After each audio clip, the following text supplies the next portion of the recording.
Now let's look at the definition of refraction. The formal definition of refraction says that refraction is the change in the direction of light when light travels from one medium to another. Now there are two important terms in this definition. One is direction, the other is medium. First, let's understand what we mean by medium. Light moves in a particular environment around it. So when light is traveling in air, we say that air is the medium in which light is traveling. When light is traveling through water, for example, water becomes the medium. Or if light is traveling through glass or any other object or that environment becomes the medium. So this says that when light travels from one medium to another, say it's going from air to water or air to glass or glass to water, there is a change in the direction of light, which means light bends its path and changes its path when it goes from one medium to another.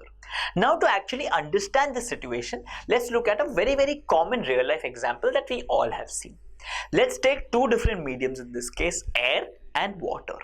If you have a beaker which has water filled in it and you put an object in the water, in this example let's take a pencil, you know that once you put anything below the surface of water, when you look at it, it appears to be tilted or bent, right? It seems to be a little up higher than its normal position, which means in our current situation, let's assume that the pencil, which is originally like that, is actually a little inclined and looks to be higher than its original point.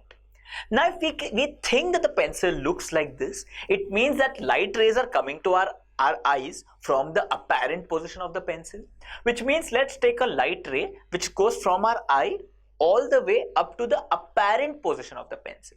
We think light is coming from that point, which tells us that the image is over there or perhaps the pencil is over there. But we know that in actuality the pencil is not there, the pencil is at the bottom of the tank. So now where is the problem in this situation? The light ray that is coming to our eye is traveling correctly in air.